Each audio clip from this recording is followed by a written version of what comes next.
Bien amigos, vamos a continuar resolviendo la guía. Y continuamos con el ejercicio número 9, que dice lo siguiente. Una varilla delgada de longitud L igual a 1.6 metros y de masa despreciable. Está pivotada en un extremo de modo que puede girar en círculo vertical. La varilla se separa en un ángulo θ igual a 60 grados y luego se suelta como se muestra aquí en la figura. Calcular la velocidad de la bola de plomo cuando pasa por el punto más bajo de su trayectoria. Y vamos a suponer que la aceleración gravitacional es igual a 10 metros sobre segundo al cuadrado. ¿Listo amigos? Pues vamos a comenzar. Primero vamos a escribir toda la información que nos proporcionan en el ejercicio. Es decir, como ya mencioné, la longitud de esta varilla es igual a 1.6 metros. Además, el ángulo es igual a 60 grados. Y nos dice que vamos a considerar que la aceleración gravitacional es de 10 metros sobre segundo al cuadrado. ¿Y cómo vamos a comenzar a resolver este problema? Pues lo primero que debemos de darnos cuenta es en qué tema entra este tipo de problemas. Y si observan aquí en la descripción o como se muestra aquí en la figura, esto corresponde a péndulo simple, ya que nos están indicando que despreciemos la masa de la varilla. Entonces, una de las formas en cómo podemos resolver este ejercicio es justamente yendo a la descripción de este problema e ir viendo todas las fórmulas que involucran péndulo simple. Y la otra forma es aplicando la conservación de la energía mecánica. Entonces yo lo voy a resolver de estas dos maneras. Y voy a comenzar aplicando conservación de la energía mecánica. Y voy a comenzar escribiendo la expresión de la energía mecánica. Primero, la energía mecánica la representamos con la letra E mayúscula. Y esta es igual a la energía cinética más la energía potencial. Aquí la energía cinética se representa con la letra K mayúscula. En algunos textos también la representan en lugar de esta letra con E subíndice C. Y esta U mayúscula nos representa la energía potencial gravitacional. Pero también en algunos textos en lugar de esta letra utilizan E subíndice P. Cualquiera de estas dos maneras es equivalente. Y yo voy a utilizar esta expresión. Ahora también debemos de recordar lo siguiente. Que la energía cinética se define como un medio de la masa por la velocidad al cuadrado.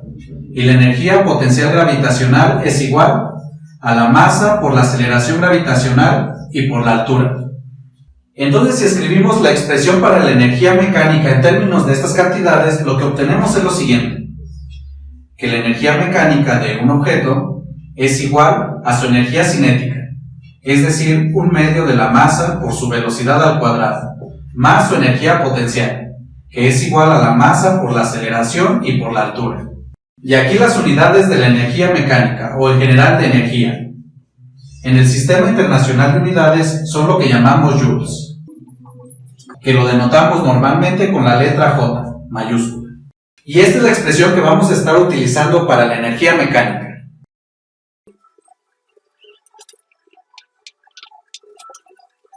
Ahora, ¿cómo vamos a aplicar esto o qué es la conservación de la energía mecánica?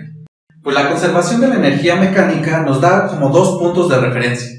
Es decir, la energía mecánica total en un punto debe de ser igual a la energía mecánica total en el otro punto, que queremos hacer la descripción. Siempre y cuando en nuestro sistema no tengamos fricción, como es en este caso. Entonces, si recordamos además lo que nos piden en el ejercicio, es determinar la rapidez de esa bola, justamente en esta parte más baja. Por lo cual, nuestros dos puntos de referencia van a ser esta parte de aquí cuando se forme el ángulo θ, que lo voy a denotar con el número 1. Y esta otra parte que es la parte más baja de la trayectoria, donde nos piden calcular la velocidad.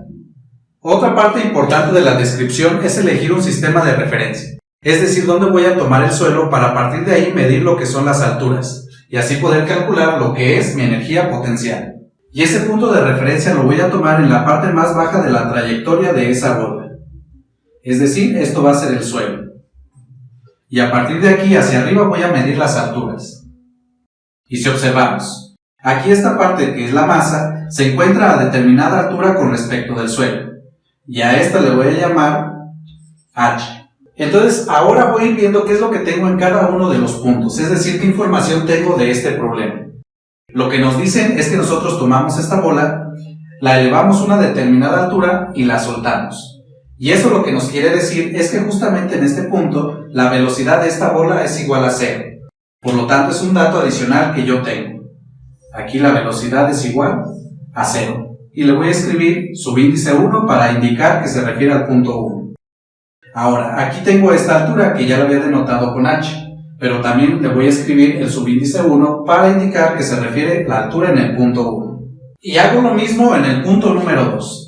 En esta parte lo que va a pasar, cuando yo suelte la bola, entonces esta va a comenzar a deslizarse hacia esta parte, siguiendo esta trayectoria. Entonces justamente en este punto, lo que vamos a tener es una velocidad 2. Que desconozco. Además, justamente en este punto se encuentra justamente en el suelo. Y eso lo que nos indica es que aquí la altura es igual a 0. Ahora, si observamos bien los datos que nos dan, tenemos el ángulo, la longitud de esta varilla y sabemos la aceleración gravitacional, que la estamos tomando como 10 metros sobre segundo al cuadrado. Pero nosotros queremos relacionar todas estas cantidades con la información que estamos obteniendo en cada uno de estos puntos. De alguna manera tenemos que relacionarlo aquí, si observan, con la altura 1. Entonces voy a hacer ahora esta descripción, cómo vamos a obtener la altura 1 en términos de estas cantidades. Entonces aquí si observamos, esta varilla que tenemos aquí se va a comenzar a deslizar, a realizar esta trayectoria. Justamente cuando llegue a este punto, la distancia que hay de este punto pivote a este otro va a ser justamente la longitud de L. Y la escribo. Ahora lo que me interesa es esta altura. Entonces, ¿qué pasa si yo trazo la siguiente línea? Entonces, si observamos aquí se forma un triángulo rectángulo, en donde este es nuestro ángulo recto. Además, si observamos toda esta longitud de este punto a este otro es L. Por lo tanto, si nosotros podemos determinar esta longitud de este triángulo, podemos saber a qué es igual a H1, que es justamente lo que queremos determinar en este momento. Ahora, este triángulo rectángulo lo voy a escribir en esta parte. Y orientado de la siguiente manera. Y para este triángulo lo que conocemos es la longitud, que ya le acabo de escribir acá, que es de 1.6 metros, el ángulo de 60 grados. Y por el momento lo que quiero determinar es este valor de x. Entonces para eso lo que vamos a utilizar a continuación son las razones o funciones trigonométricas. Y si observamos aquí, la variable que queremos encontrar es x, que corresponde al cateto adyacente de este ángulo. Y lo que conocemos adicionalmente es este otro lado, que corresponde a la hipotenusa de este triángulo. Entonces vamos a recordar qué función trigonométrica me relaciona el cateto adyacente con la hipotenusa.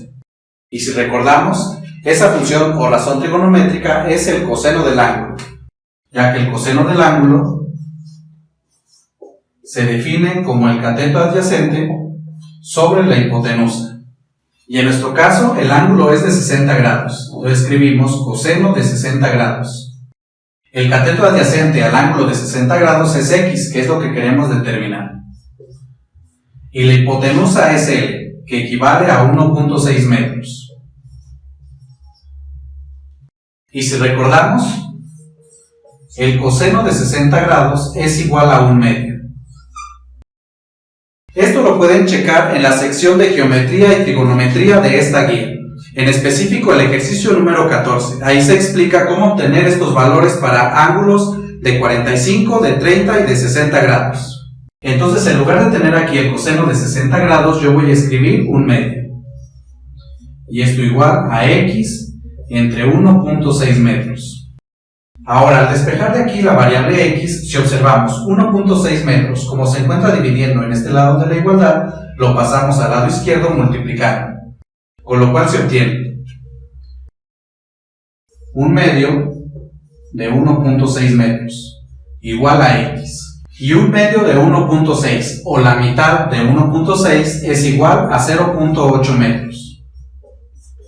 Entonces esto lo que me indica que el valor de x es igual a esta cantidad. Y con esto obtenemos lo siguiente. Primero borro esta parte y le escribo aquí más abajo. Y esta longitud de este punto a este punto, que es x, es igual a 0.8 metros. Ahora, como esta longitud de este punto a este punto es igual a L, que es 1.6 metros, lo que queremos ahora con esta información que ya obtuvimos es determinar el valor de H1. Y si observamos de aquí de la figura, lo que obtenemos es lo siguiente, o lo que debe pasar es lo siguiente, que L debe de ser igual a la suma de H1 más X, que es esta cantidad que acabamos de obtener. Entonces, si sustituimos los datos que tenemos, L igual a 1.6 metros, igual a H1, que es una cantidad que desconocemos, más X, que es igual a 0.8 metros. Y de esta expresión despejamos H1. Primero, quitamos este número que es 0.8 y como está sumando de este lado de la igualdad, pasa al lado izquierdo restando. Y obtenemos 1.6 metros menos 0.8 metros, igual a H1. Y al realizar esta operación es igual a 0.8 metros. Y esto es lo que nos indica que la altura a la cual se encuentra esta bola al inicio es de 0.8 metros. Y este es un dato adicional para este primer punto de la trayectoria de la bola, es decir, donde se suelta. Y lo escribo en esta parte.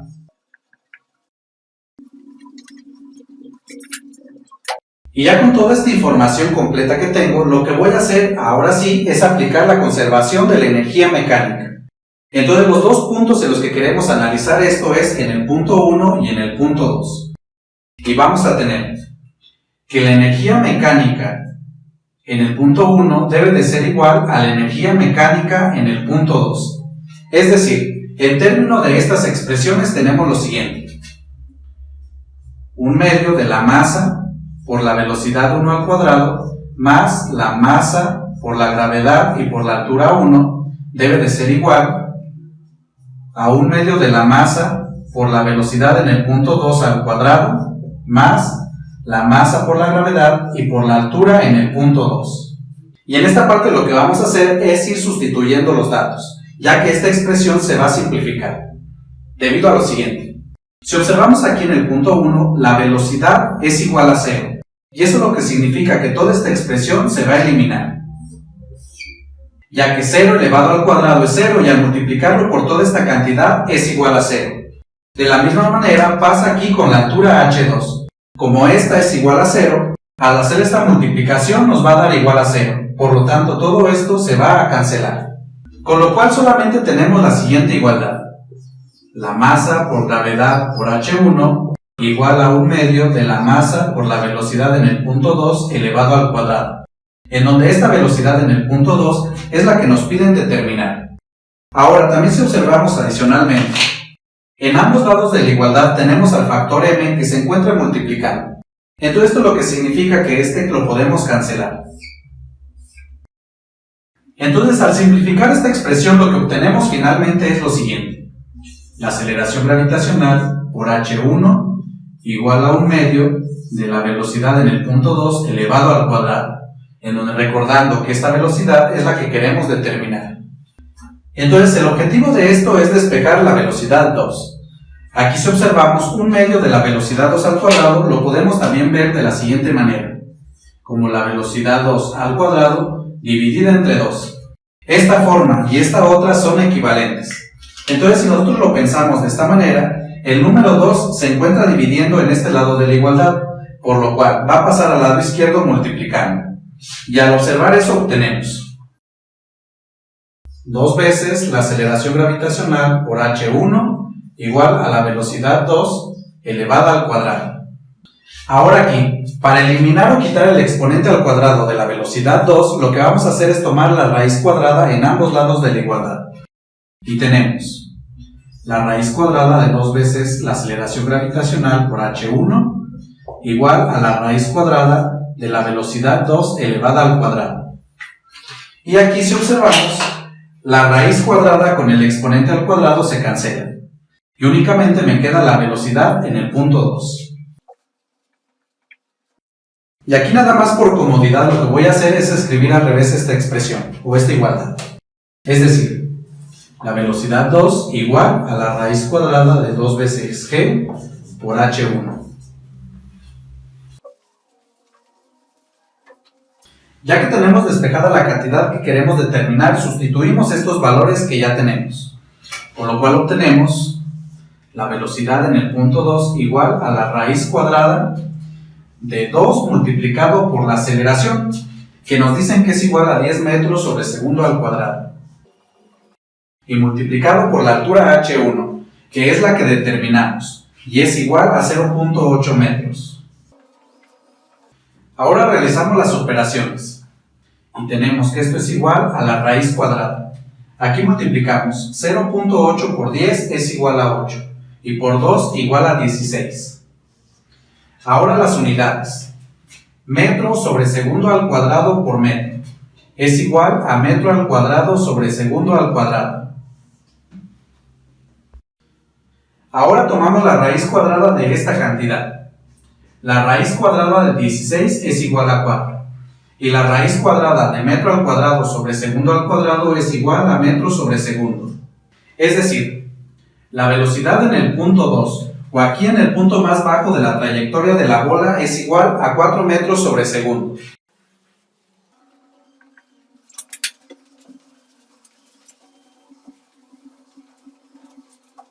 Bien amigos, como les comenté al inicio de este ejercicio, lo voy a resolver de dos maneras. La primera ya lo realicé, que es utilizando la conservación de la energía mecánica. Ahora lo que voy a hacer es utilizando la información o los resultados que ya vienen para la descripción del péndulo simple. En el péndulo simple, en la parte más baja de la trayectoria es lo que se le llama la velocidad máxima de esta partícula, ya que esto, por ejemplo, en este punto, se suelta y su velocidad es cero, entonces lo que va a pasar es que se va a comenzar a mover y va a comenzar a oscilar. Pero justamente en el punto más bajo de su trayectoria la velocidad es máxima. Y para eso ya tenemos una fórmula que nos representa esa cantidad, y que está dada por la siguiente expresión. La velocidad máxima, o la magnitud de la velocidad máxima, es igual a 2 veces la raíz cuadrada de la aceleración gravitacional y por la longitud del péndulo, multiplicado por el seno del ángulo inicial dividido entre 2. En donde el ángulo inicial es este que tenemos aquí, es decir, el ángulo que forma con respecto a la vertical a partir del cual se suelta este objeto. Entonces amigos, si sustituimos directamente la información que ya nos están dando en el ejercicio en esta fórmula, obtenemos lo siguiente, que la velocidad en el punto más bajo es igual a 2 veces la raíz cuadrada de la aceleración gravitacional, que son 10 metros sobre segundo al cuadrado, y multiplicada por la longitud de ese péndulo, que en este caso es L y es igual a 1.6 metros. Y todo esto lo vamos a multiplicar por el seno del ángulo inicial, que en este caso es de 60 grados. Y este ángulo dividido entre 2. Pero aquí, 60 grados entre 2 es igual a 30 grados. Y lo escribo. Y aquí amigos debemos de recordar lo siguiente. Que el seno de 30 grados es igual a 1 medio. Y aquí amigos los quiero invitar a que si quieren saber cómo obtener este resultado sin utilizar la calculadora, vean nuestros videos, en específico la sección de geometría y trigonometría de esta guía. En particular el ejercicio número 14, ya que ahí se explica todo esto. Y sustituimos este resultado en esta parte. Y obtenemos 2 veces la raíz cuadrada, y aquí de una vez voy a realizar esta multiplicación. 10 metros sobre segundo al cuadrado por 1.6 metros es igual a 16 metros cuadrados sobre segundos cuadrados. Y aquí seno de 30 grados es igual a 1 medio. Y aquí el número 2 con 1 medio se cancela. Y solamente nos queda la raíz cuadrada de 16 metros sobre segundo al cuadrado. Entonces al realizar o calcular esta raíz cuadrada obtenemos que esto va a ser igual, la raíz cuadrada de 16 es igual a 4. Y la raíz cuadrada de metro al cuadrado sobre segundo al cuadrado es igual a metro sobre segundo. Por lo tanto, este resultado que hemos obtenido es la velocidad máxima justamente en el punto más bajo de la trayectoria, que si comparamos con la otra forma en como lo hemos realizado, corresponde justamente al mismo valor. Por lo tanto, aquí tienen dos opciones de realizarlo, ya sea que recuerden todas las expresiones para el péndulo simple y aplicar directamente las fórmulas, o utilizando la conservación de la energía mecánica. Por lo tanto, la respuesta a este ejercicio es el inciso B.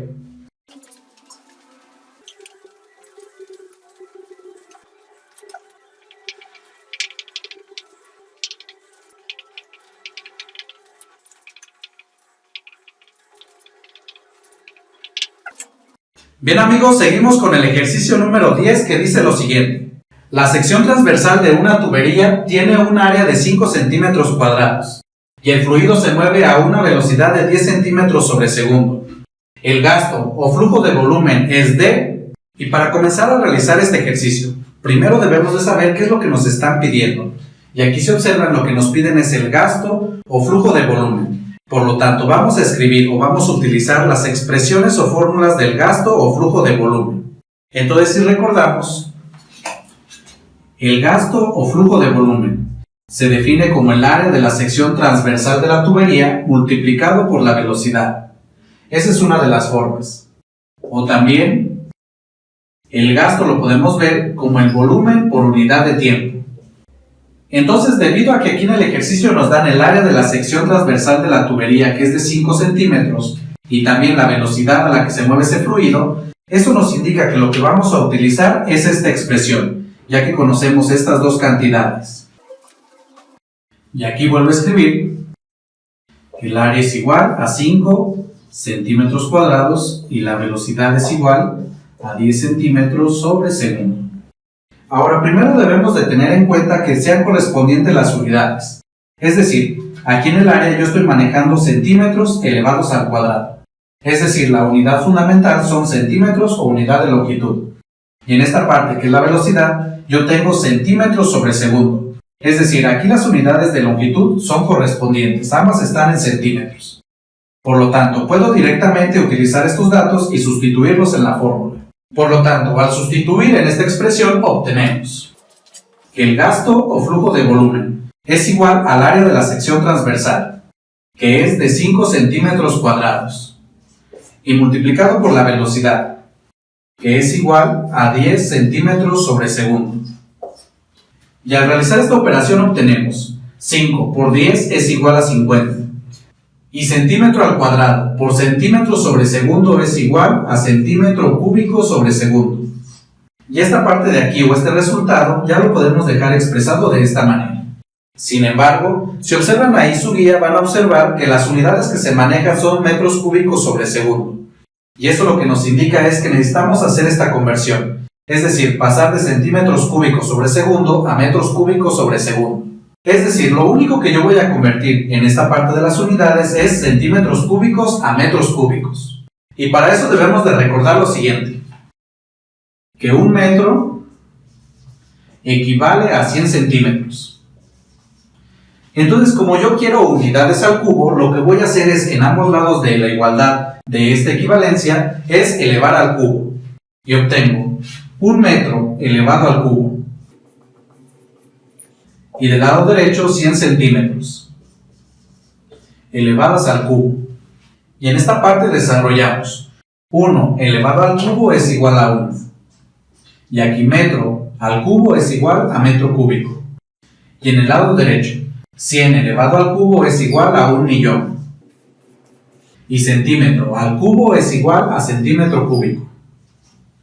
Y esta cantidad que tenemos en el lado derecho también lo podemos representar o escribirlo en notación científica. Y escrito de esa manera es igual a lo siguiente. 1 por 10 a la 6 centímetros cúbicos. Es decir, un metro cúbico es igual a esta cantidad.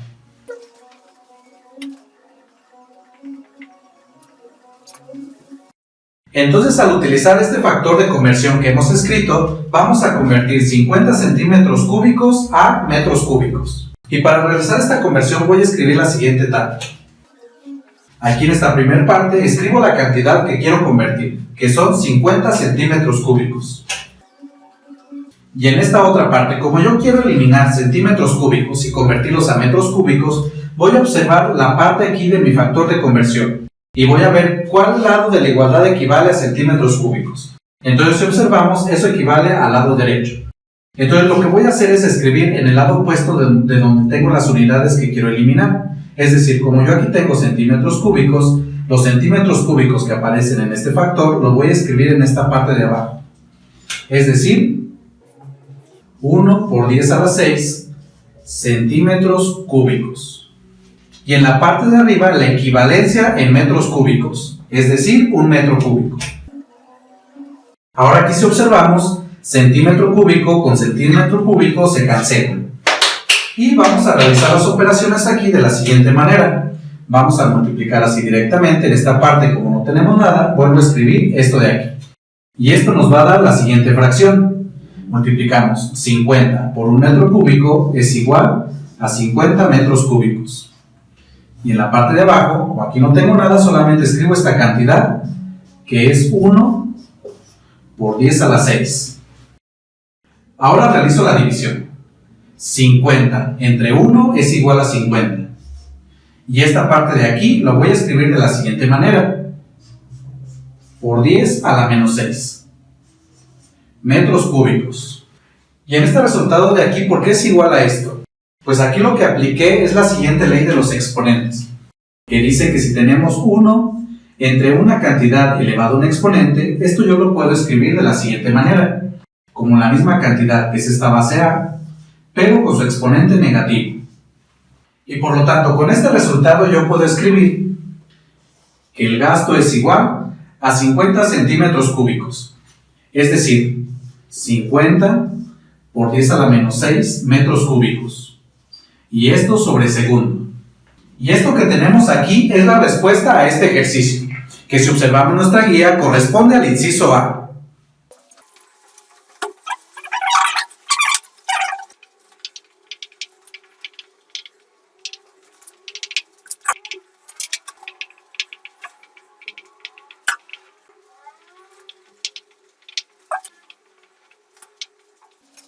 Bueno amigos, y continuamos con el ejercicio número 11 que dice lo siguiente. Relacionar el concepto con el modelo matemático correspondiente. Y en esta columna tenemos los conceptos que son presión, presión hidrostática, presión barométrica y principio de Arquímedes. Y en el lado derecho, modelos matemáticos. Bien, y comenzamos con el concepto de presión. Primero, ¿qué es la presión? Pues la presión es la fuerza que se aplica a una determinada área. Es decir, si yo tengo un área o una superficie y a esta le aplico una fuerza, la presión que denotamos con la letra P mayúscula se define como la fuerza por unidad de área. Recordando que estas dos cantidades, o más bien la fuerza, debe de ser perpendicular a la superficie. Bueno, aunque aquí no se ve muy claro en el dibujo, la fuerza y el área deben de ser perpendiculares. Por lo tanto, aquí en el modelo matemático que le corresponde a esta definición es el inciso D, es decir, la presión igual a fuerza entre área. Ahora vamos con el concepto de presión hidrostática. Primero, ¿qué es la presión hidrostática? Pues la presión hidrostática la vamos a entender o a comprender como la presión que ejerce un fluido sobre un objeto que se encuentre en el interior de este. Es decir, si yo aquí tengo, por ejemplo, algún fluido que está en un recipiente, y yo tengo una partícula que se encuentra dentro de él, y este se encuentra a una determinada altura con respecto a este nivel, por ejemplo H. Entonces la presión que va a sentir un objeto que se encuentre a esta profundidad con respecto a este nivel va a ser expresada de la siguiente manera. Lo vamos a denotar, como ya mencioné anteriormente, con la letra P mayúscula, la presión. Y esto igual. Si este objeto está destapado, entonces aquí en esta parte se va a ejercer adicionalmente una presión, que va a ser la presión atmosférica, y que a veces o más convencionalmente se representa como P subíndice 0. Por lo tanto, la presión que va a sentir un objeto que se encuentra a esta profundidad va a ser la presión atmosférica más la presión debido al fluido, que es igual a la densidad del fluido por la aceleración gravitacional y por la altura o profundidad a la que se encuentra. Entonces, si comparamos esta expresión con lo que tenemos acá en el lado derecho, vemos que a este concepto le corresponde el inciso C. Continuamos con el siguiente concepto, que es el concepto de presión barométrica. Entonces vamos recordando qué es lo que significa o qué es la presión barométrica. Pues si recordamos, la presión barométrica es la presión que ejerce la atmósfera de la Tierra sobre un punto en particular. Por lo tanto, si observamos acá en la parte derecha, la parte que nos representa la presión atmosférica es el inciso B. Y obviamente para el último concepto, que es el principio de Arquímedes, El único modelo matemático que nos hace falta es el inciso A. Por lo tanto, este concepto corresponde a este modelo matemático. Pero para asegurar que efectivamente es este inciso, vamos a recordar qué es lo que nos dice el principio de Arquímedes. Y este principio lo que nos dice o lo que afirma es lo siguiente: que todo cuerpo sumergido en un fluido experimenta un empuje vertical de hacia arriba, igual al peso del fluido desalojado. Y esto lo voy a explicar un poco más esquemáticamente. Por ejemplo, si yo aquí tengo un recipiente en el cual está lleno con un determinado fluido, por ejemplo agua. Entonces todo esto es mi fluido. Entonces, ¿qué pasa si yo aquí coloco un objeto? Por ejemplo, una roca, ahí toda rara. Entonces lo que va a pasar es que cuando yo este objeto lo coloque dentro de este fluido, como ya no tiene más espacio, se va a empezar a derramar. Es decir, todo esto va a comenzar a derramarse.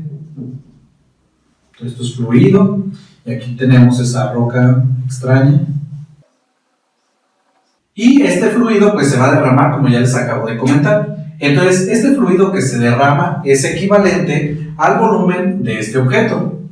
Es decir, este fluido que yo aquí tengo, que lo voy a escribir de esta manera, va a ser un determinado volumen, que va a equivaler al volumen de este objeto. Y si adicionalmente recordamos cómo se define la densidad de un objeto, tenemos que la densidad de cualquier sustancia u objeto es igual a la masa por unidad de volumen. Y en esta parte de aquí, yo puedo despejar la masa y escribirlo en términos de lo que es la densidad y su volumen. Entonces, al hacer esto, obtengo que la masa es igual a la densidad por el volumen. Y en el caso particular de este fluido desalojado, lo que yo voy a tener es que la masa de ese fluido desalojado va a ser igual a la densidad del fluido por el volumen del fluido.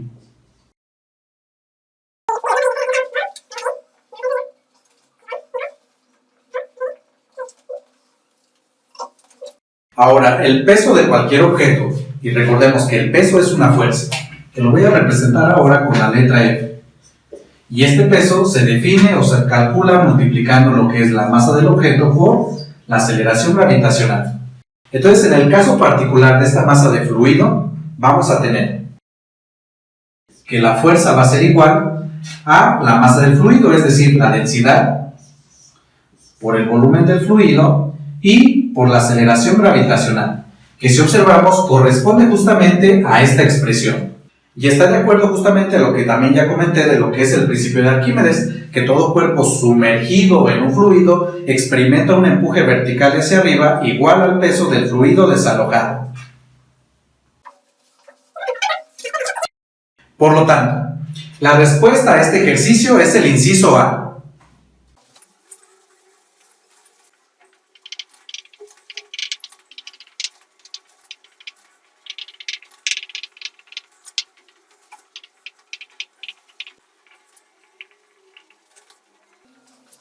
Y seguimos, amigos, con el ejercicio número 12, que dice lo siguiente: un buzo para realizar un rescate submarino se tiene que mover a diferentes profundidades.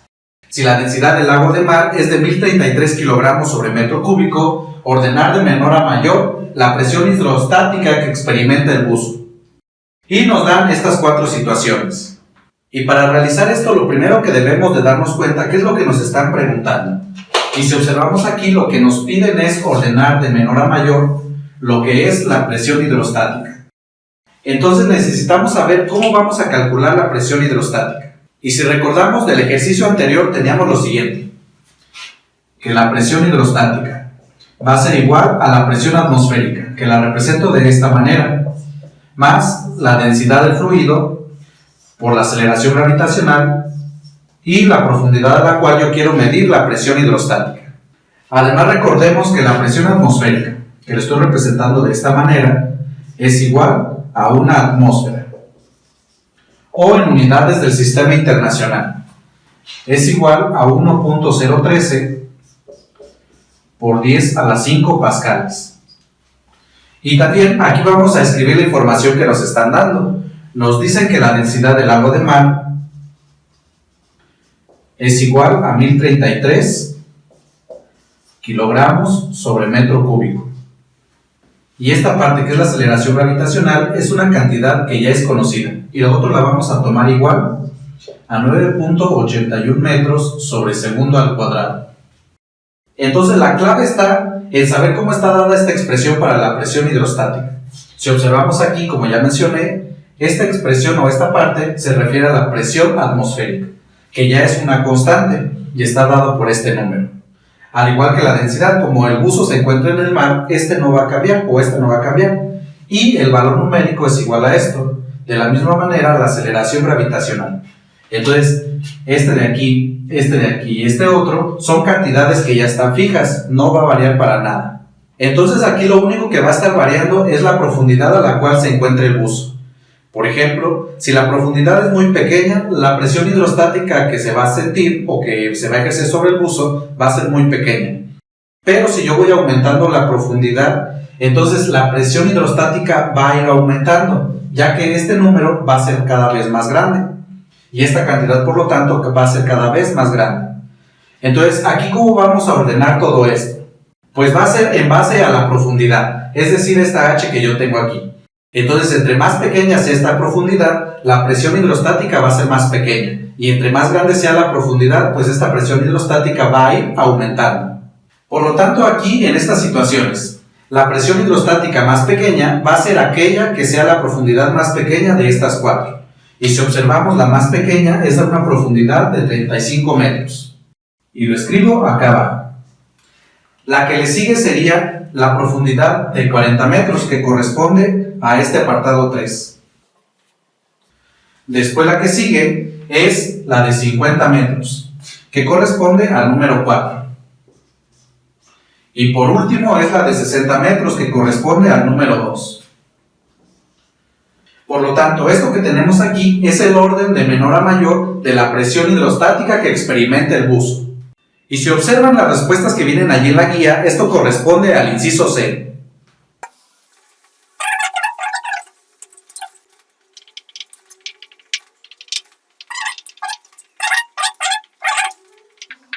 Ahora continuamos con el ejercicio número 13, que dice lo siguiente. Si un motor trabaja al 50% de su eficiencia máxima y el motor opera entre las temperaturas de 500 Kelvin y 200 Kelvin, nos piden determinar el trabajo que realiza en cada ciclo si se absorben 1200 joules de calor. Y para realizar este ejercicio primero debemos de darnos cuenta de qué tema se trata o en qué tema entra este ejercicio. Entonces aquí esta parte o este ejercicio corresponde al tema de termodinámica. Y en específico de la eficiencia de una máquina ideal. Entonces vamos a ir escribiendo la información que nos dan aquí en el ejercicio, para así saber qué expresiones podemos utilizar para determinar lo que nos piden. Y tenemos. Y lo primero que nos dicen es que el motor trabaja al 50% de su eficiencia máxima. Entonces aquí nada más voy a escribir 50% de su eficiencia máxima. Y nos dicen que este motor opera entre las temperaturas, la temperatura la voy a denotar con la letra T mayúscula, igual a 500 Kelvin, y otra temperatura de 200 Kelvin. Y nos piden determinar el trabajo que este motor realiza en cada ciclo. Ahora, el trabajo lo denotamos con la letra W mayúscula, y esta es la cantidad que queremos determinar. Además nos indica que en cada ciclo se absorben 1200 joules de calor, y también el calor se denota con la letra Q mayúscula, y aquí escribimos igual a 1200 joules. Entonces aquí la clave está en esta parte de aquí que dice eficiencia máxima. Esto lo que nos indica que vamos a trabajar con la eficiencia de una máquina ideal, justamente como ya lo había escrito en esta parte. Pero ¿cuáles son las expresiones para la eficiencia de una máquina ideal? Y estas son las siguientes. La eficiencia la denotamos con la letra E minúscula, aunque en algunos libros tienen otra notación, pero siempre van a ser equivalentes. Igual a la temperatura de entrada menos la temperatura de salida entre la temperatura de entrada. Y aquí lo que se cumple es que la temperatura de entrada es mayor a la temperatura de salida.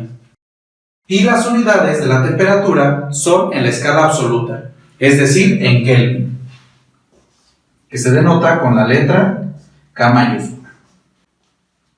Y otra expresión que también conocemos para la eficiencia de una máquina es que esta eficiencia es igual al trabajo de salida entre el calor de entrada.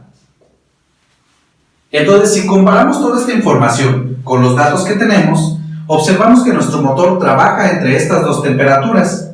¿Y esto qué quiere decir? De acuerdo a esta condición, es que esta temperatura equivale a la temperatura de entrada, o es la temperatura de entrada, y esta otra es la temperatura de salida.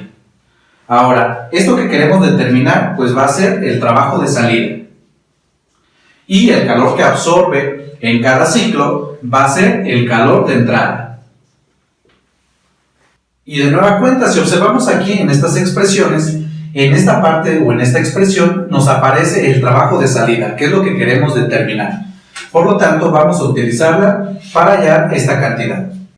Pero para eso necesitamos conocer la eficiencia y el calor de entrada. Y lo único que conozco es el calor de entrada. Por lo tanto, antes de utilizar esta expresión, yo debo de conocer la eficiencia. Y para eso voy a utilizar esta otra expresión. Ya que las temperaturas de entrada y de salida las conozco, que son estas que tengo en esta parte. Bien, entonces aquí directamente sustituyo los datos y obtenemos que la eficiencia es igual a la temperatura de entrada, es decir, 500 Kelvin, menos la temperatura de salida, que son 200 Kelvin. Todo esto entre la temperatura de entrada, que es igual a 500 Kelvin, y realizamos aquí las operaciones. Y tenemos en el numerador 500 Kelvin menos 200 Kelvin igual a 300 Kelvin sobre 500 Kelvin. Y aquí si observamos, las unidades de Kelvin se cancelan y solamente me queda esta cantidad. Aquí, como una observación, la eficiencia no tiene unidades, es solamente un valor numérico. Y al realizar esta operación, obtenemos que esta eficiencia es igual a 0.6. Entonces aquí, la eficiencia máxima que va a tener mi máquina ideal es igual a 0.6.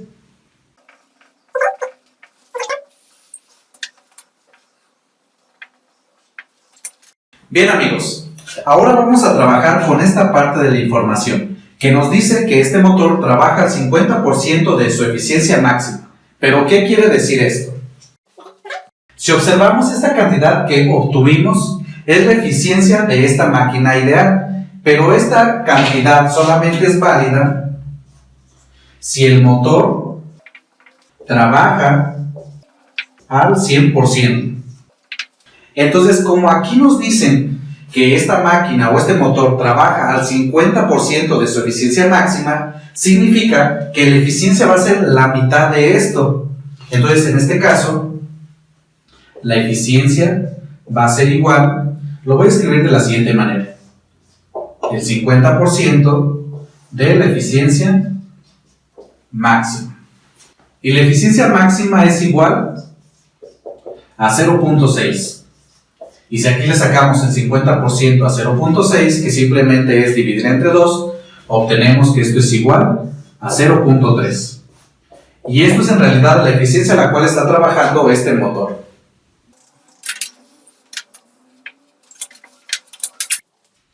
Bien, y ya con esta cantidad que obtuvimos, ahora sí voy a determinar el trabajo de salida. Y para eso, este trabajo lo voy a despejar de esta expresión.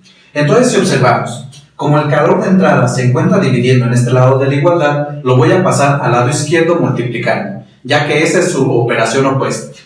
Y obtenemos la eficiencia por el calor de entrada igual al trabajo de salida. Y para una mejor comodidad voy a voltear esta expresión. Tengo que el trabajo de salida es igual a la eficiencia por el calor de entrada.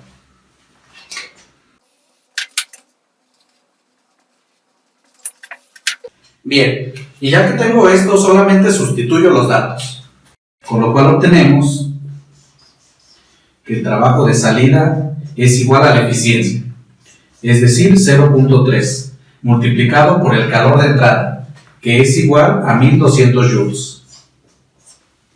Con lo cual, al realizar esta operación, obtenemos que el trabajo de salida es igual a 360 joules.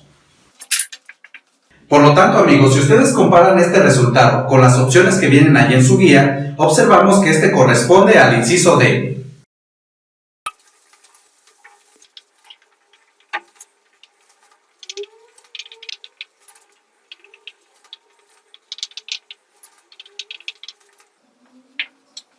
Bien, amigos, y vamos a continuar con el ejercicio número 14, que dice lo siguiente.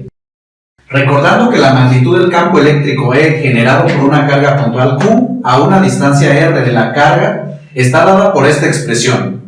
Determinar el campo eléctrico en Newton sobre Coulomb en un punto a 0.20 centímetros de una carga de 4 microcoulombs.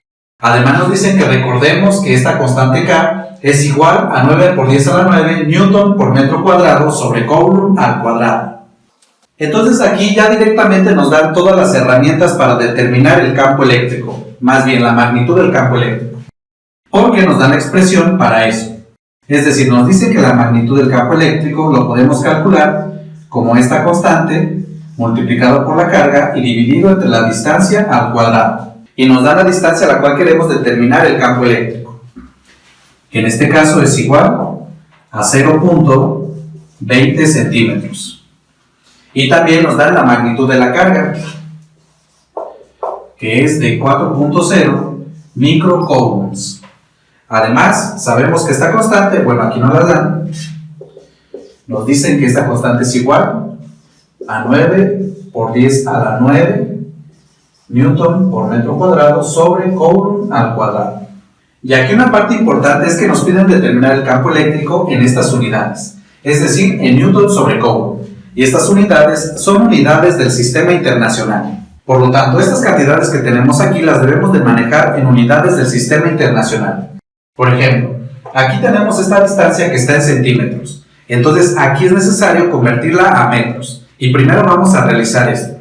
Y para eso debemos de recordar que un metro equivale o es igual a 100 centímetros. Entonces aquí, como yo quiero convertir de centímetros a metros, lo que voy a hacer es simplemente dividir entre 100 y escribir las unidades en lugar de centímetros, metros. Y al hacer esto obtengo 0.20 entre 100 y serían metros. Y aquí 0.20 o simplemente 0.2 entre 100 es igual a lo siguiente, 0.002 metros. Pero por comodidad yo voy a trabajar en notación científica. Y esto para utilizar lo menos posible la calculadora. Y esta cantidad escrita entonces en notación científica es igual a 2 por 10 a la menos 3 metros. Y esta cantidad es la que voy a estar utilizando. Ahora, la unidad para la carga eléctrica en el Sistema Internacional de Unidades es el Coulomb. Y este lo representamos con la letra C mayúscula. Pero aquí lo que tenemos son microcoulombs. Entonces lo que yo voy a hacer va a ser quitar el prefijo micro. Y para eso recordemos que el prefijo micro, que se representa con esta letra griega que se llama mu, equivale a 10 a la menos 6.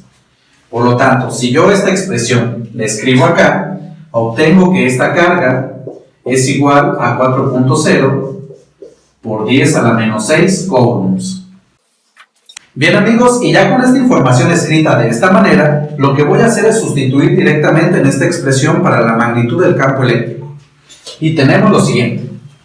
Magnitud del campo eléctrico igual a la constante, que es igual a esta cantidad, es decir, 9 por 10 a la 9 Newton por metro cuadrado sobre Coulomb al cuadrado. Y multiplicado por la carga, que es igual a esta cantidad, 4 por 10 a la menos 6 coulombs. Aquí se observan, yo solamente escribí 4 en lugar de 4.0. Esto es equivalente. Y todo esto entre la distancia al cuadrado, es decir, 2 por 10 a la menos 3 metros al cuadrado. Seguimos, y la parte del denominador ahorita lo voy a seguir escribiendo igual. Y aquí en el denominador voy a elevar esta cantidad al cuadrado. Si observamos, lo que está aquí dentro del paréntesis es esta multiplicación.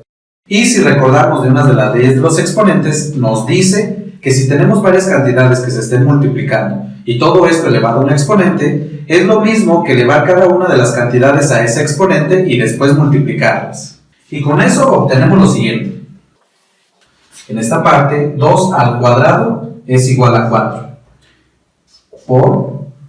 Y en esta parte de aquí, que es 10 a la menos 3 elevado al cuadrado, vamos a aplicar una de las leyes de los exponentes, que nos dice que si tenemos una cantidad elevada a un exponente y todo eso elevado a otro exponente, simplemente los exponentes se multiplican y se deja la misma base. Es decir, aquí voy a seguir escribiendo la misma base, que es el número 10, y multiplicamos los exponentes. Menos 3 por 2 es igual a menos 6. Y luego metro elevado al cuadrado es igual a metro al cuadrado. Y aquí, si observamos, en la parte de arriba tenemos varios factores que se están multiplicando entre sí, y en la parte del denominador también. Por lo tanto, aquí en esta parte, como tenemos el número 4 y también acá como factor común, este se va a cancelar. Y también este otro factor, que es 10 a la menos 6. Y con esto obtenemos que la magnitud del campo eléctrico es igual nada más a esta cantidad, es decir, 9 por 10 a la 9. Ahora para las unidades. Si observamos, aquí tenemos esto que es Newton por metro cuadrado sobre Coulomb al cuadrado, y luego multiplicado por Coulomb. Entonces lo que va a pasar, como la unidad de Coulomb se encuentra multiplicando y dividiendo, esto de aquí se va a cancelar con una del cuadrado. Y solo nos queda en esta parte la unidad Newton por metro cuadrado sobre Coulomb, pero todo esto todavía dividido entre metro al cuadrado.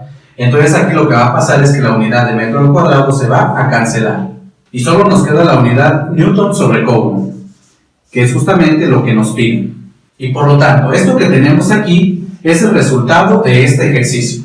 Es decir, la respuesta a este ejercicio es el inciso C.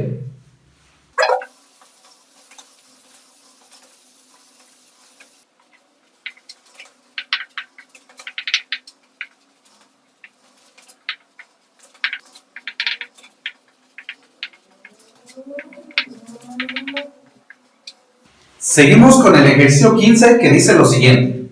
Una carga de menos 3 microcoulombs está situada a 0.1 metro de otra carga de más 3 microcoulombs. Y nos piden determinar la fuerza entre las dos cargas si la constante K es igual a esta cantidad. Entonces, como aquí nos piden la fuerza entre dos cargas, vamos a utilizar lo que es la ley de Coulomb.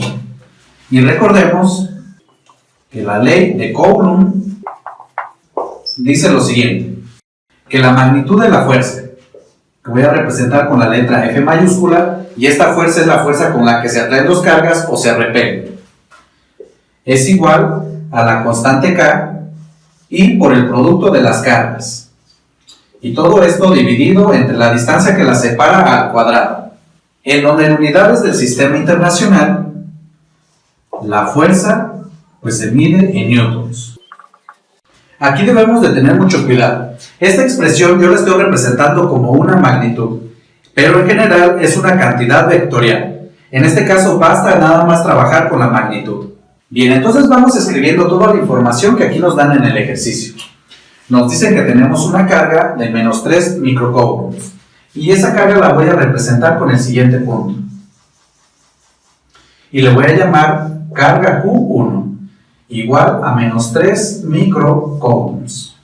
Y a una distancia de esta carga, y a esta distancia le voy a llamar R, que es igual a 0.1 metros, se encuentra otra carga,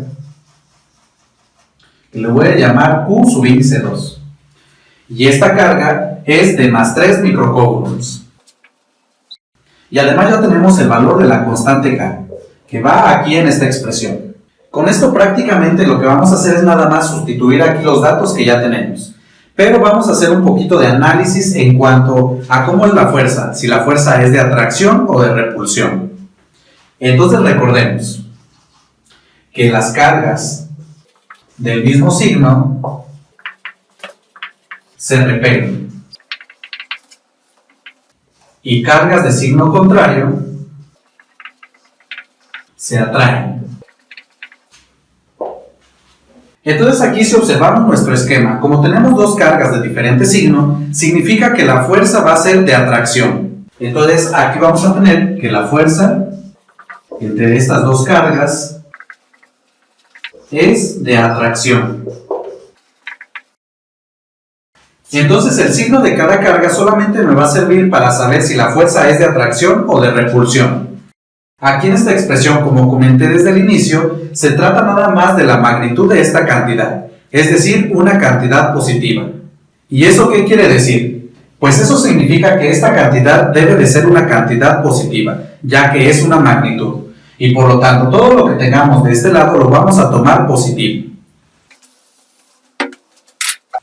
Ahora, aquí en la constante, nuestras unidades que tiene son Newton por metro cuadrado sobre Coulomb al cuadrado, que son unidades del sistema internacional. Por lo tanto, aquí las unidades de la carga y de la distancia deben de ser unidades del sistema internacional. Y si observamos para la distancia, esa ya está en esas unidades, es decir, la unidad metro. Y para las cargas prácticamente ya está en esas unidades, solamente si observan, contiene el prefijo micro. Y si recordamos, este prefijo que se llama micro, que es representado por la letra mu, que es una letra griega, equivale a 10 a la menos 6. Entonces, de acuerdo a esto, yo esta cantidad la puedo escribir de la siguiente manera: menos 3 microcoulombs igual a menos 3 por 10 a la menos 6 coulombs. Y en esta otra parte, en lugar de esta cantidad escribo más 3 por 10 a la menos 6 coulombs. Y ya con esto finalmente lo que hago es sustituir en esta expresión. Y tenemos la magnitud de la fuerza eléctrica igual a mi constante K, que es igual a esta cantidad. 9 por 10 a la 9 Newton por metro cuadrado sobre Coulomb al cuadrado. Y multiplicado por la magnitud de la carga 1. Aquí la carga 1 es igual a esta cantidad, pero si observan es una cantidad negativa. Pero como ya mencioné, yo estoy trabajando con magnitudes, entonces esta cantidad la voy a escribir positiva. Y tenemos, en lugar de menos 3 por 10 a la menos 6 Coulomb, escribo simplemente 3 por 10 a la menos 6 Coulomb. Y multiplicado todo eso por la carga Q2, que en este caso es igual a esta cantidad, y como ya es una cantidad positiva, simplemente la escribo. Y todo esto lo vamos a dividir entre la distancia que separa a estas dos cargas elevado al cuadrado. Pero aquí, si observamos, la distancia es igual a 0.1 metros. Entonces, para una mejor comodidad y para trabajar sin utilizar la calculadora, yo esta distancia la voy a convertir en notación científica. Y aquí 0.1 metros lo podemos escribir como 1 por 10 a la menos 1 metro. Entonces, esta es la cantidad que sustituyo en esta parte. Y tenemos la distancia al cuadrado, es decir, 1 por 10 a la menos 1 metros elevado al cuadrado. Y realizamos las operaciones. Voy a comenzar en el numerador de esta fracción. Primero todos los números, que son 9 por 3 y por 3, que es igual a 81. Ahora aquí, si observamos, tenemos multiplicándose la misma base, pero elevado a diferentes exponentes. Y recordemos de una de las leyes de los exponentes, que si tenemos una misma base que se está multiplicando, lo que va a pasar que el resultado de esta multiplicación es la misma base, pero con la suma de sus exponentes. Entonces voy a seguir escribiendo la misma base, que es el número 10. Y en el exponente vamos a tener 9 menos 6 es igual a menos 3. Ahora aquí en las unidades, cuando multiplicamos aquí Coulomb por Coulomb, me queda Coulomb al cuadrado. Pero si observamos, Coulomb al cuadrado se encuentra en el denominador de esta fracción. Por lo tanto, este de aquí se va a cancelar con estas de acá. Y solo nos queda en esta parte la unidad Newton por metro al cuadrado. Y aquí en el denominador, lo que vamos a hacer va a ser elevar cada una de estas cantidades al cuadrado. Esto debido a una de las leyes de los exponentes. Y tenemos 1 al cuadrado es igual a 1. Por 10 a la menos 1 elevado al cuadrado es igual a 10 a la menos 2. Y metro al cuadrado es igual a metro al cuadrado.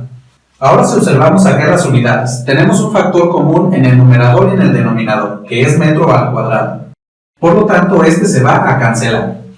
Y solo nos queda la unidad Newton. Y enseguida realizamos esta operación. 81 entre 1 es igual a 81.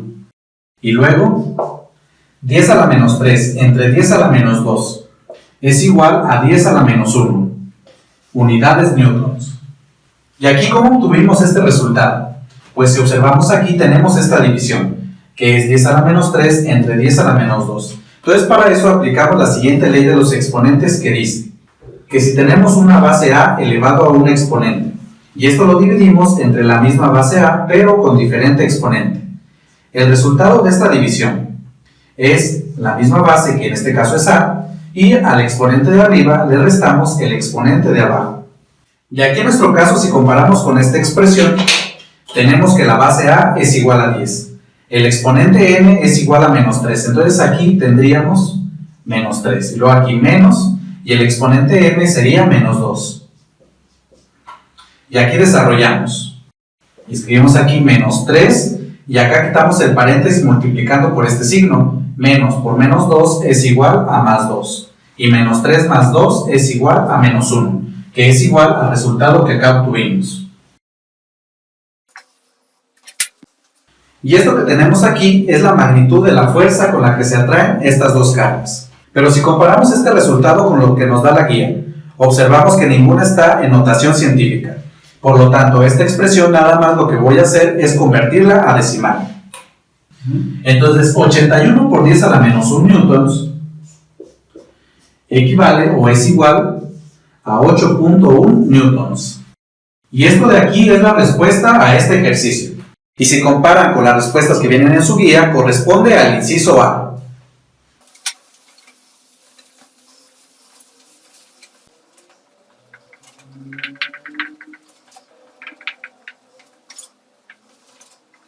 Bien amigos, ahora vamos a resolver el ejercicio número 16, que dice lo siguiente. Calcular la intensidad del campo eléctrico a una distancia de 100 centímetros de una carga de 2 microcoulombs, expresado en newton sobre coulomb. Además nos dice que utilicemos este valor. Y para resolver este problema necesitamos saber de qué tema se trata y qué expresiones podemos utilizar. Pero aquí directamente en el enunciado nos indican que queremos calcular la intensidad del campo eléctrico. Entonces eso significa que vamos a utilizar la expresión para la intensidad del campo eléctrico. Y como ya observamos en un ejercicio anterior, en específico en el ejercicio 14, nos daban lo que es la fórmula o la expresión para calcular la intensidad del campo eléctrico. Y la voy a escribir.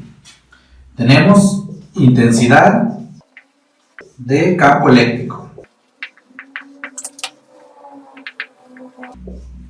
En donde aquí E mayúscula representa la intensidad del campo eléctrico. K es una constante y tiene este valor. Esta Q es la magnitud de la carga. Y R es la distancia de la carga al punto donde yo quiero determinar la intensidad del campo eléctrico. Y enseguida también voy a escribir la información que nos están proporcionando. Y tenemos primero lo que es la carga, que es igual a 2 microcoulombs, y también la distancia, que representamos con la letra R, y es igual a 100 centímetros. Y con esto vamos a determinar esta cantidad, que es la intensidad del campo eléctrico. Pero como nos piden expresar esa cantidad en unidades de newton sobre coulomb, las cuales son unidades del sistema internacional, eso lo que significa es que todas las cantidades que conozcamos, es decir, estos que tenemos aquí, las debemos de expresar en unidades del sistema internacional. Entonces, en esta parte, y como ya hemos trabajado, este prefijo, que es la letra griega mu, significa micro. Entonces, aquí lo que tenemos son microcoulombs. Y recordemos que el prefijo micro equivale a 10 a la menos 6. Por lo tanto, esta cantidad yo la puedo expresar como 2 por 10 a la menos 6 coulombs. Y aquí tenemos 100 centímetros. Entonces, estas unidades las vamos a pasar a metros. Y para eso debemos de recordar lo siguiente. Que un metro equivale a 100 centímetros. Pero si observamos, justamente aquí tenemos los 100 centímetros. Y eso quiere decir que eso es igual a un metro. Entonces escribo esto igual a 1 metro.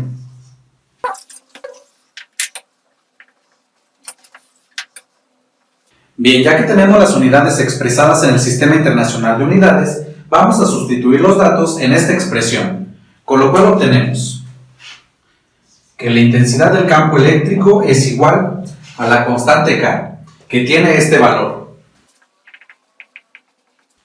y multiplicado por la magnitud de la carga, que en este caso la carga es de 2 por 10 a la menos 6 coulombs. Y todo esto dividido entre la distancia al cuadrado, es decir, 1 metro elevado al cuadrado. Seguimos y realizamos las operaciones primero acá en el numerador. Y tenemos aquí 9 por 2 es igual a 18. Y en esta parte, si observamos, tenemos la misma base que se está multiplicando, pero las bases tienen exponentes diferentes. Y si recordamos de una de las leyes de los exponentes nos dice que si multiplicamos la misma base, pero con exponentes diferentes, el resultado de esa multiplicación va a ser igual a la misma base y con la suma de sus exponentes. Es decir, al realizar esta multiplicación, obtengo la misma base que es 10 y escribo 9 más menos 6. Pero 9 más menos 6 es igual a 9, y aquí quito el paréntesis multiplicando signos, más por menos menos 6, y 9 menos 6 igual a 3. Es decir, el exponente de esta base 10 es igual a 3. Ahora aquí en las unidades. En esta parte tenemos la unidad Newton metro cuadrado sobre Coulomb al cuadrado. Y todo eso multiplicado por Coulomb. Entonces, como Coulomb se encuentra en esta parte y también en el denominador, significa que esta se va a cancelar con una del cuadrado. Y solo nos queda la unidad Newton por metro cuadrado sobre Coulomb. Y en el denominador vamos a elevar esta cantidad al cuadrado. Y tenemos 1 al cuadrado es igual a 1. Y metro elevado al cuadrado es igual a metro al cuadrado. Y aquí si observamos lo que va a pasar es que las unidades de metro al cuadrado se van a eliminar. Y solo nos queda la unidad Newton sobre Coulomb. Y finalmente al realizar esta operación obtenemos 18 por 10 a la 3 entre 1 es igual a la misma cantidad. Es decir, 18 por 10 a la 3. Y unidades nos queda Newton sobre Coulomb. Y esto que tenemos aquí es la respuesta a este ejercicio, que si observan en su guía corresponde al inciso A.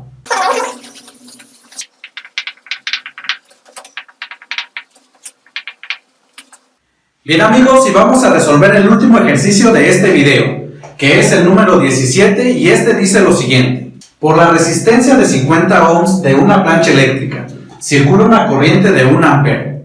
Al estar conectada a una diferencia de potencial de 120 volts. Y nos piden determinar la cantidad de calor que produce en 1 minuto. Y esto expresado en calorías. Entonces lo que voy a hacer primero es escribir toda la información que me están dando en el ejercicio. Y lo primero que me dan es esta resistencia de 50 ohms. Y si recordamos, la resistencia la representamos o la denotamos con la letra R mayúscula.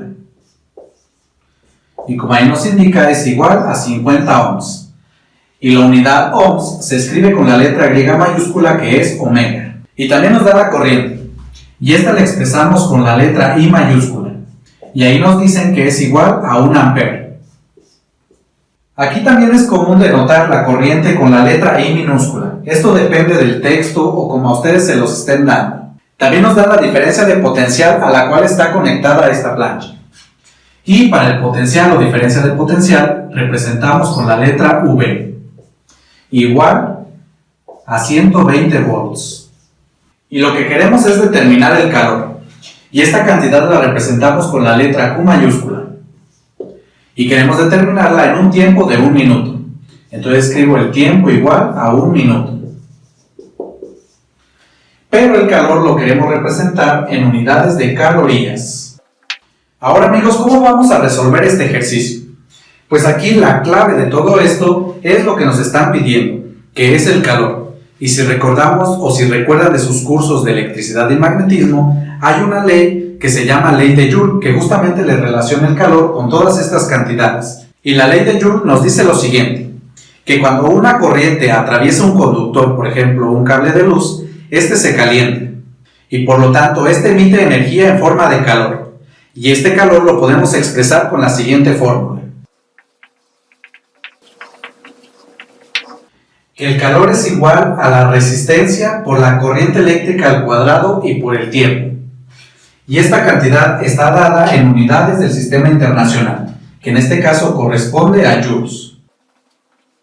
Entonces aquí, para determinar o saber este calor, necesitamos conocer la resistencia eléctrica, la corriente y también el tiempo, que justamente son cantidades que ya conocemos. Pero lo único que debemos de verificar antes de sustituir es que estas cantidades estén escritas en unidades del sistema internacional. Entonces, para la resistencia debe estar escrita en unidades de ohms, que efectivamente es lo que tenemos aquí.